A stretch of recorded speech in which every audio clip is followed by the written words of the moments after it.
ಬೆಳಗಿಸಿ ಹೇಳ್ತಾರ ಅವ್ರು ಏನಂತ, ನಮ್ಮೂರಾಗ ಅಜ್ಞಾನದ ಜ್ಯೋತಿ ಅಡಗಲಿ, ಜ್ಞಾನದ ಜ್ಯೋತಿ ಬೆಳಗಲಿ. ಯವ್ವ ಸಿದ್ದಮ್ಮ ನಮಗೆ ಸಿರಿ ಸುಖ ಕೊಟ್ಟು ಕಾಪಾಡಂತ ಎಲ್ಲರೂ ಚಪ್ಪಳಿಗೆ ಮುಖಾಂತರವಾಗಿ ತಾಯಿ ಬೇಡ್ಕೊಳ್ಳೋಣ. ಇದಕ್ಕೆ ಬಿಟ್ಟು ಏನದ, ಅದಕ್ಕೆ ಹೇಳಿ ನಿಮಗ ಇಷ್ಟು ದುಡ್ಡು ಖರ್ಚು ಮಾಡಿ ನಮಗ್ ಕರೆಸಿ ಪುರಾಣ ಯಾಕೆ ಹಚ್ಚಾರ ಅಂತ ಕೇಳಿದ್ರೆ ನಿಮಗೊಂದು ಸಂಸ್ಕಾರ ಬರಲಿ, ಸಂಸ್ಕಾರ ಬರಲಿ. ಬಹಳ ಮಂದಿ ಕೇಳ್ರಿ, ನನಗೆ ನಾಚಿಕೆ ಬರ್ತದ ಪುರಾಣದಾಗ ಹೇಳಕ್. ಯಾವ್ರಪ್ಪ ಇದೇ ಊರಪ್ಪ, ಯಾವ ಮಂದಿಯಪ್ಪ ಲಿಂಗೈತಿರಪ್ಪ, ಲಿಂಗ ಎಲ್ಲಿದೆಪ್ಪ, ಹೋಗ್ಯಾದಪ್ಪ, ಇದಕ್ಕೆ ಹೋಗ್ಯಾದಪ್ಪ, ಎಲ್ಲಿ ಬರ್ಬೇಕಪ್ಪ. ಅದಕ್ಕೆ ಬಹಳ ಚಂದ ಹೇಳ್ತಾನೆ, ಸರ್ವಜ್ಞ ಲಿಂಗವಿರಹಿತನಾಗಿ ನುಂಗದಿರು ಏನನ್ನು. ಚಂದ ಕೇಳ್ರಿ, ಲಿಂಗವಿರಹಿತನಾಗಿ ನುಂಗದಿರು ಏನನ್ನು, ಒಂದು ವೇಳೆ ನುಂಗಿದೊಡೆ ತಿಂಗಳ ಹಿಂದೆ ಸತ್ತ ನಾಯಿಯ ಕೊಳೆ ಮಾಂಸ ತಿಂದಂತೆ ಸರ್ವಜ್ಞ. ಇದು ಬಿಟ್ಟು ಊಟ ಮಾಡಿದ್ರೆ ಸತ್ತ ನಾಯಿದ ಕೊಳ್ತಿರ್ತದ ಅಂತೀರಿಲ್ಲ, ಅದು ತಿಂದಂಗಂತ, ಅದು ತಿಂದಂಗ. ಕಟ್ಕೋರಿ ಲಿಂಗ, ಕಟ್ಕೋರಿ, ಹಾಕೋರಿ ರುದ್ರಾಕ್ಷಿ, ಹಿಂಗ ಹಿಂಗ ಹಾಕೊಂಡು ಹೊಂಟೇವಂದ್ರೆ ನಮ್ಮ ಓಣ್ಯಾಗ ನಾಯಿ ಬಾಗಿಲ್ಕವ್ರಿಯಪ್ಪ. ಪೋತರಾಜನೇ ಬಂದನಂತ ಗಣ್ಣ ಹತ್ತವ್ರಿ, ಎಲ್ಲ ಹೋಗ್ತಾವ. ಇದಕ್ಕೆ ಒಂದು 4 ದಿನ ಮಾಡ್ತಾವ, ಅಲ್ಲಿದ್ದು ಸುಖ ಕೊಡ್ತದೆ, ಇದು ಸುಖ ಕೊಡ್ತದೆ. ಸುಖ ಶಿವ ಶರಣರ ನೊಸಲಿಗೆ ವಿಭೂತಿಯೇ ಶೃಂಗಾರ. ನಾ ಭಾಳ ಊರಾಗ ಪುರಾಣ ಹೇಳಿನಿ, ನಿಮ್ಮೂರಾಗೆ ನೋಡಕತ್ತಿದೆ ಈಗ ಹಣಿಮ್ಯಾಗ ಕುಂಕುಮ. ನಾವೊಂದು ಮಾತು ನಿಮಗೆ ಹೇಳ್ತೀನಿ, ಮದುವೆ ಆಗಿರಲಿಲ್ಲ ಶರಣಪ್ಪರ ಬಸವಣ್ಣವ್ರೆ, ಮದುವೆ ಆಗಿರಿ? ಹಾಂ ಹಾಂ ಹಾಂ ಮದುವೆ ಆಗಬೇಕಾದ್ರೆ ನಮ್ಮವನ ಕೊಳ್ಳಿಗೆ ಏನು ಕಟ್ಟಿರಿ ನೀವು? ತಾಳಿ, ತಾಳಿ ಅಲ್ಲ. ಒಬ್ಬನಿಗೆ ಕೇಳಿದ್ರೆ ಬಸವಣ್ಣ ನಮ್ಮ ಐಗೊಳವನಿಗೆ ಮಾಡಿ ಕುಂದಿರಿಸಿದ್ರು, ಅದಕ್ಕೆ 85 ವರ್ಷ ಕಿವಿನೂ ಇಲ್ಲ, ಮಾತೂ ಇಲ್ಲ. ಕೊಳ್ಳಿಗೆ ಏನು ಕಟ್ಟಿದೆ, ಬಾ ನಿನ್ನ ಹೆಂಡತಿಗೆ ಅಂದ ಜೋಕೆ ಅಂದೆ, ಅಂದ್ಕೊಳ್ಳೆ ಕೊಳಕನಿ ಕಟ್ಟಿನ್ರಿ ಅಂದ. ಈಗ ಮದುವೆ ಮಾಡ್ಕೋಬೇಕಾದ್ರೆ ಗಂಡಿದ್ದವ ಹೆಂಡತಿಗೆ ತಾಳಿ ಕಟ್ತಾನೆ. ಏನು ಕಟ್ತಾನೆ? ತಾಳಿ ಕಟ್ತಾನೆ. ಆ ಹೆಣ್ಮಗಳದು ಮದುವೆ ಆಗ್ಯದ ಅಂತ ಗೊತ್ತಾಗ್ತದ. ನಾವು ಎಕ್ಸಾಂಪಲ್ ನಮ್ಮ ಬಸವಣ್ಣ ತೋಳಗತ್ತೀವಿ ಅಷ್ಟೇ, ಎಲ್ಲರಿಗೂ ಹೇಳಕ್ ಬರಂಗಿಲ್ಲ. ಯಾರೇ ಆಗಲಿ ಮದುವೆ ಆದಿಂದ ಆ ಹೆಣ್ಣಿಗೆ ಇವ ತಾಳಿ ಕಟ್ಟದಾಗ ಇವ ಗಂಡ, ಆಕೆ ಹೆಂಡತಿ ಆಗಿದ್ದಾಳೆ. ಇದು ಹೆಣ್ಮಕ್ಕಳಿಗೆ ಲಗ್ನ ಆಗ್ಯದಂತ ಗೊತ್ತಾಗಲಿಕ್ಕೆ ಕೊಳ್ಳಾಗ ಮಾಂಗಲ್ಯ ಇರ್ತದೆ, ಹೌದಲ್ರಿ? ಮತ್ತ ಗಂಡಸರು ಹೆಣ್ಮಗಳ ಮದುವೆ ಆಗ್ಯದಂತ ಗೊತ್ತ ಮಾಡಕೋತೀರಿ, ಗಂಡಸರ ಮದುವೆ ಆಗ್ಯದಂತ ಏನು ಗುರ್ತದ? ಏನದ್ರಿ? ಅವಕಾಶ ಬರೀರಪ್ಪ. ಗಂಡ ಅದವ ತಾಳಿ ಕಟ್ತಾನೆ, ಈಗ ನನ್ನ ಹೆಣತಿ ಅಂತಾನೆ. ಗಂಡಿನ ಮದುವೆ ಆಗ್ಯದ ಇಲ್ಲ ಹೇಳಿ ನೋಡೋಣ. ಗಂಡಿಗಿನ ಮದುವೆ ಆಗ್ಯದ, ಗಂಡಿಗೊಬ್ಬ ಗಂಡ ಅದನೆ, ಹೆಂಡತಿಗೆ ಗಂಡ ಇವ ಆದ್ರೆ ಇವನಿಗೊಬ್ಬ ಗಂಡ ಅದನೆ. ಅವ ಯಾರಂತ ಕೇಳಿದ್ರೆ ಮಾಂಸಪಿಂಡವನ್ನು ಕಳೆದು ಮಂತ್ರಪಿಂಡವನ್ನಾಗಿ ಮಾಡಿ ಅಜ್ಞಾನವನ್ನು ಕಳೆದು ಸುಜ್ಞಾನವನ್ನು ನೀಡಿ ಅಷ್ಟದಿಕ್ಕ ಬಂಧನಗಳನ್ನ ಮಾಡಿ ಜಗತ್ತಿನೊಳಗೆ ಸರ್ವಶ್ರೇಷ್ಠನಾಗಿ ಶಿವಪಥವನ್ನು ಮುಟ್ಟುವ ಸಾಧನದ ಹಾದಿಯನ್ನು ತೋರಿದ ಇಷ್ಟಲಿಂಗ ಕಟ್ಟಿದ ಶ್ರೇಷ್ಠ ಗುರುನೇ ಗಂಡ. ಮತ್ತೆ ಲಿಂಗನೇ ಇಲ್ಲ ಅಂದ ಬಳಕ ನಾವೇನು ಹೇಳಬೇಕಂತ ಕೇಳಿದ್ರೆ ಗಂಡ ಸತ್ತ ಗಂಡಸ ರಾಂಡಿ ಮುಂಡಿ ಅಂದಂಗೆ. ಗಂಡಸ ರಾಂಡಿ ಮುಂಡಿ ಹೆಣ್ಣಿಗಂತೀರಿ ಇಲ್ಲ. ಮತ್ತೆ ಗಂಡಿಗೆ ನೋದ ತಂದೆ ತಾಯಿಗಳೇ, ಅದಕ್ಕೆ ಅವ್ರೇನು ಹೇಳಿದ್ರು, ಶರಣ ಸತಿ ಲಿಂಗ ಪತಿ ಅಂತ. ಬರೇ ನೀವು ವಿಭೂತಿ ಹಚ್ಕೊಂಡು ಶಿವ ಅಂದ್ರೆ ಎಷ್ಟು ದುಃಖ ದೂರ ಆಗ್ತದೆ ನೋಡ್ರಿ. ಶಿವ ಅಂದ್ರೆ ಮತ್ತೆ ಈ ಕಲಿಯುಗ ಹೆಂಗದ ನಿಮಗೆ ಹೇಳ್ತೀನಿ. 4 ತಾಸು ಪೂಜೆ ಮಾಡಿಕೊಳ್ಳೋದು ಬೇಕಾಗಿಲ್ಲ.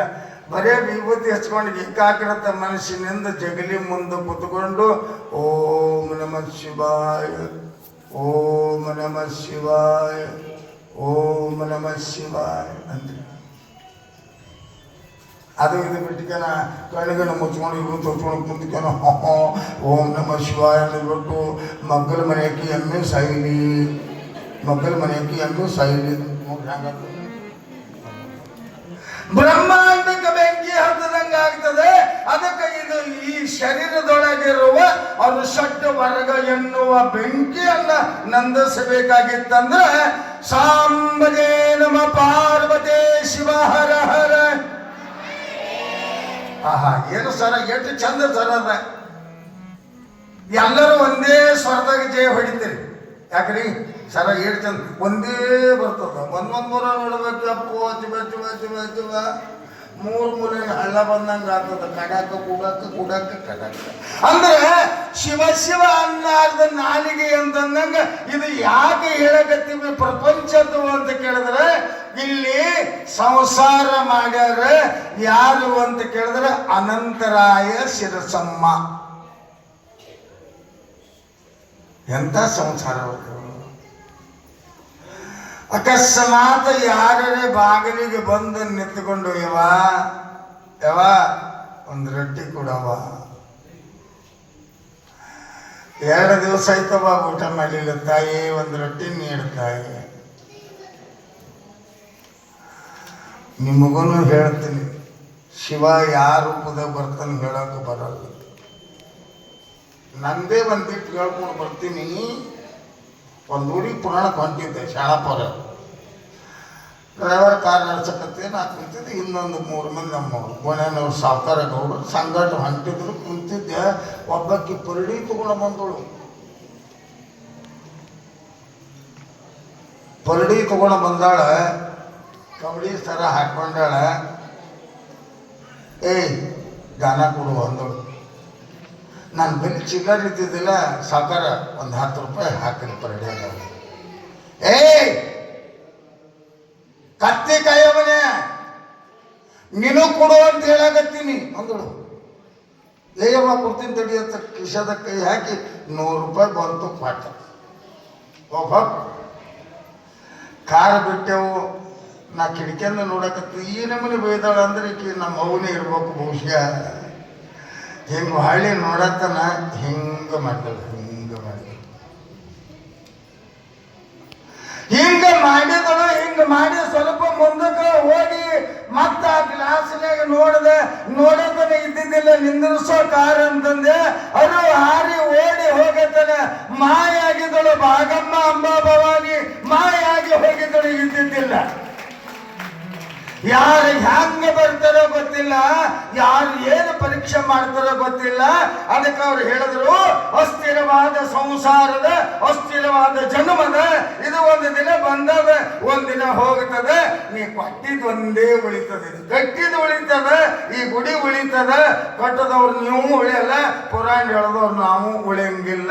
ಒಂದು ದಿನ ಹೋಗುವ ಶರೀರ ಹೋಗುತ್ತದೆ. ಹೋಗೋದ್ರೊಳಗನೆ ಗಂಟು ಸಂಪಾದನೆ ಮಾಡ್ಕೋ ಅಂದ್ರವ್ರು. ಗಂಟ ಎಂಥದ್ದು ಗಂಟೆ ಅಂತ ಕೇಳಿದ್ರೆ ಮತ್ತೊಬ್ಬರು ನೋಡಿರಬಾರ್ದು, ಮತ್ತೊಬ್ಬರಿಗೆ ಸಿಕ್ಕಿರಬಾರ್ದು, ಮತ್ತೊಬ್ಬರು ಬೆಚ್ಚಿದ್ರೆ ಅದ್ರಾಗ ಏನೂ ಕಂಡಿರಬಾರ್ದು. ಅಂತ ಗಂಟ ಮಡಿವಾಳಪ್ಪ ಹೇಳಿದ ದನವು ಗಳಿಸಬೇಕಂತಾದೋ ಈ ಜನರಿಗೆ ಕಾಣಿಸದಂತಾದೋ ಅಂತಂದಂಗ ಇಲ್ಲಿ ಗಂಟ ಸಂಪಾದನೆ ಮಾಡ್ಲಿಕ್ಕೊಳಕತ್ತಾರೆ ಶಿರಸಮ್ಮ ಅನಂತರಾಯ. ಚಂದ್ರು ಗಂಡ ಹೆಂಡತಿ ಆನಂದವಾಗಿ ಅದರ ಮನಿ ಬಾಗಿಲಿಗೆ ಬಂದನ. ಮತ್ತೊಂದು ಸ್ವಲ್ಪ ಹೇಳ್ತೀನಿ. ಬಂದ ತಾಯಿ ದಾನೇಶ್ವರಿ ಪುರಾಣ ಅಂದ್ರೆ ಎಲ್ಲರಿಗೆ ಪ್ರೀತಿ. ಅದರಾಗ ಸಬಳೇಶ್ವರ ಎಷ್ಟು ಚಂದ ಹೆಸರದ. ಈಶ್ವರದ ನಿಮ್ಮ ಮೂಲ ಚೊಲ್ಲಾರ್ತಿ. ಸಬಳ ಮತ್ತು ಈಶ್ವರ ಅಂದ್ರೆ ಧರ್ಮ.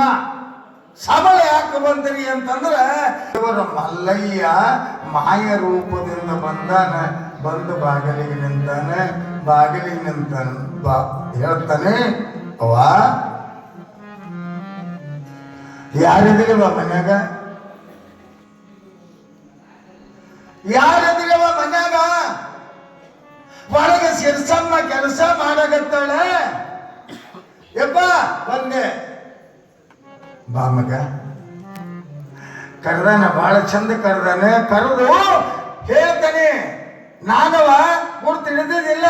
ಇಲ್ಲಪ್ಪ ಗುರ್ತತ್ತಂದಪ್ಪ, ನನಗೆ ನೋಡಿದಿಲ್ಲ, ಭಾವದಾಗ ನೋಡಿನಪ್ಪ, ಬಹಿರಂಗದೊಳಗೆ ನನಗೆ ನೋಡಿಲ್ಲ ಅಂದೊಳಕ್ಕೆ, ಭಾವದಾಗ ನೋಡೀನಿ. ಯಾರು ಹೇಳು? ಭಾವದಾಗ ನೋಡಿದಾಗ ನನ್ನ ಮನೆ ದೇವರು ವೀರ ಮಲ್ಲ ಇದೆಯಪ್ಪ ನೀನು. ಆಗ ಮಗಳ ಹರಕತ್ತಿಲ್ಲ, ನಡಿ ಒಳಗಂತಂದ. ಒಳಗ ಕರ್ಕೊಂಡು ಹೋಗ್ಯಾಳ. ಕೈಕಾಲ ಮುಖ ತೊಳಸ್ಯಾಳ, ಮಣಿ ಹಾಕ್ಯಾಳ, ಪಾದ ಪೂಜೆ ಮಾಡ್ಕೊಂಡಾಳ. ಅದಕ್ಕೆ ಜಂಗಮರ ಪಾದ ಪೂಜೆ ಮಾಡಿಕೊಂಡಾಗ ನಿಮಗೆ ಚಂದ ಹೇಳ್ತೀನಿ, ಅಮಾಸಿ ದಿನ ಹುಣ್ಣಿ ದಿನ ಕರ್ಕೊಂಡು ಜಂಗಮರ ಪಾದ ಪೂಜೆ ಮಾಡಿಕೊಂಡು ಆ ತೀರ್ಥ ಮನೆ ತುಂಬ ಹೊಡೆದ್ರೆ ಮನ್ಯಾಗ ಅಭಿಷೇಕ ಮಾಡಿದಷ್ಟು ಪುಣ್ಯ ಬರ್ತದೆ. ಅಭಿಷೇಕ ಮಾಡಿದಷ್ಟು ಪುಣ್ಯ ಬರ್ತದೆ. ಮನೆ ಮಾಡಬೋದಿಲ್ಲ, ಇವಳವಾಗ ಊಟಕ್ಕೆ ಕರಿಗತ್ ಹೇಳಕತ್ತಾನ ಮುತ್ತಿ ಅಂದಿರ್ತೀನಿ. ಇಷ್ಟು ಬಹಳ ಸೂಕ್ಷ್ಮದ ಮಲ್ಲಯ್ಯ ಬಂದಾನೆ. ಎಲ್ಲ ಪಾದ ಪೂಜೆಗೆಲ್ಲ ಮಾಡಿಕೊಂಡು ಪ್ರಸಾದ ಮಾಡಿಸಳ. ಪ್ರಸಾದ ಮಾಡಿಸಿದ ನಂತರ ಮಲ್ಲಯ್ಯ ಹೇಳ್ತಾನೆ, ಯವಾ ದಯಮಯಾಗಿರ್ಬೇಕು. ದಯಮಯಾಗಿಲ್ಲದ ದೇಹ ಹಾಳು ಬೇಗುಲಂತೆ. ಹೇಳು ನನ್ನಪ್ಪ ಅಂತ ಕೈ ಮುಗಿದಾಳೆ. ಏನೇನವ ಒಂದು ಮಾತು ನಿನಗೆ ಹೇಳಬೇಕಂತ ಬಂದಿದ್ದೆ. ಏನಂತ ಕೇಳಿದ್ರೆ, ಅಂದೊಂದು ದಿನ ನಿನಗೆ ಕನಸು ಬಿದ್ದಿತ್ತಲ್ಲವ? ಹೌದಪ್ಪ ಬಿದ್ದಿತ್ತಪ್ಪ. ಕನಸಿನಾಗ ಏನೇನು ಕಂಡಿದ್ದಿ? ನೆನಪದ ಏನವ? ನೆನಪದಯಪ್ಪ. ಆಯ್ತವ, ತಥಾಸ್ತು, ಒಳ್ಳೇದಾಗಲಿ, ಕಲ್ಯಾಣ ಆಗಲಿ. ನಿನ್ನ ಉದರದೊಳಗ ಜಗತ್ತನ್ನು ಆಳುವ ಜಗಜ್ಜನನಿ ಹುಟ್ಟಿ ಬರ್ತಾಳೆ. ಆಕೆ ಲಿಂಗಮ್ಮ ಅಂತ ನಾಮಕರಣ ಮಾಡು. ಕನಸಿನಾಗ ಹೇಳಿದ್ ಬಹಿರಂಗ ಹೇಳಕತ್ತಾನ. ಬಹಿರಂಗ ಮಾನವ ರೂಪದಿಂದ ಬಂದ ಮಲ್ಲಯ್ಯ ಬಹಿರಂಗ ಹೇಳಕತ್ತಾನ. ಸ್ವಲ್ಪ ಫ್ಯಾನ್ ಅಂದಿಟ್ಟು ತರಲಿಲ್ಲ, ಯಾಕಾಗತ್ತ